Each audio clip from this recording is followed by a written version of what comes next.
Hello बच्चों, क्या हाल चाल? सब ठीक? हाँ, चलिए मेहनत से पढ़ाई करते होंगे।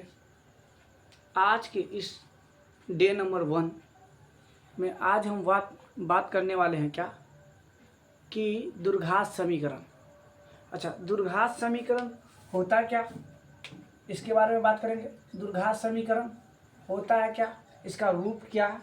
उससे पहले मैं बात करता हूँ क्या कि एग्ज़ाम में इसका क्या महत्व है, इस चैप्टर का एग्ज़ाम में क्या है। तो बोलिए, यहाँ से मास्टर साहब यहाँ से ऑब्जेक्टिव आता है क्या, तो हम बोलेंगे ऑब्जेक्टिव आता है ना, यस। शॉर्ट क्वेश्चन आता है, यस, है ना। या लॉन्ग क्वेश्चन आता है, तो जी हाँ, लॉन्ग क्वेश्चन भी आता है।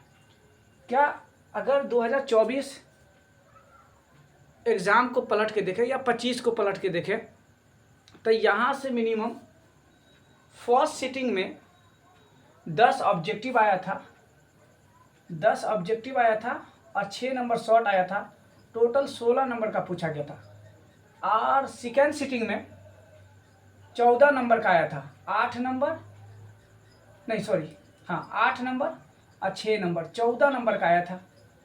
कितना नंबर का आया था? 14 नंबर का आया था। अच्छा, तो एग्ज़ाम में इसको हम, अच्छा इस चैप्टर कितना है, एक्सरसाइज कितना है, तो हम लोग बात कर सकते हैं इसमें 4.1, 4.2 और 4.3 है। हमारे पास 4.1, 4.2, 4.3 है ना। अगर इसको बात किया जाए कि यह ख़त्म कितना दिन में होगा, तो कहने का मतलब यह है कि ख़त्म आज डे 1 है, आज क्या है, डे 1 है। तो हम इसको कम से कम 3 वीडियो में, हम अपनी 3 वीडियो में इसको, इस चैप्टर को समाप्त करना चाहेंगे, इस चैप्टर को कंप्लीट करना चाहेंगे ऑब्जेक्टिव के साथ। किसके साथ? ऑब्जेक्टिव के साथ। आइए इसको हम सीखते हैं क्या कि द्विघात, अच्छा ये कैसा होता है, ये कैसा होता है, तो ये बहुपद के जैसा होता है। कैसा होता है? बहुपद के जैसा होता है। कैसा होता है? बहुपद के जैसा होता है। अच्छा, समीकरण और बहुपद में क्या फर्क है, सुनिए। अच्छा बोलिए, चर किसको कहते हैं? चर मान। चर मान किसको कहते हैं? बोलिए बोलिए, चर मान किसको कहते हैं? तो बोलिए A B C dot dot dot Z तक को क्या कहते हैं? चर मान कहते हैं। क्या कहते हैं? चर। किसको कहते हैं? जेड तक को। चलिए, आप बोलते हैं अचर, क्या? अचर मान। तो बोलिए अचर मान किसको कहते हैं? मेरे साथ साथ लिखिए, कॉपी लीजिए, लिखते रहिए साथ साथ कि अचर मान किसको कहते हैं। तो 1 2 3 4 डॉट डॉट डॉट अनंत तक को क्या कहते हैं? क्या कहते हैं? अचर कहते हैं। क्या कहते हैं? अचर, है ना। आप बोलिए, हम लोग पढ़ रहे हैं द्विघात समीकरण, तो बोलिए बोलिए घातों की संख्या, अधिकतम घातों की संख्या कितनी होगी? अधिकतम, अधिकतम, है ना, अधिक, है ना। द्विघात, द्विघात, द्विघात समीकरण, द्विघात समीकरण, द्विघात समीकरण में घातों,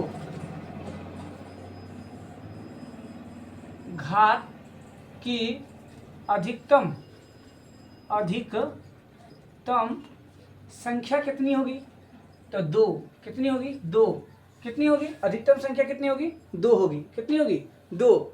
अच्छा, अगर बात किया जाए तो बताइए बताइए, हम अगर इसको लिखें, अच्छा इससे पहले क्या लिखें कि इसका रूप कैसा होता है?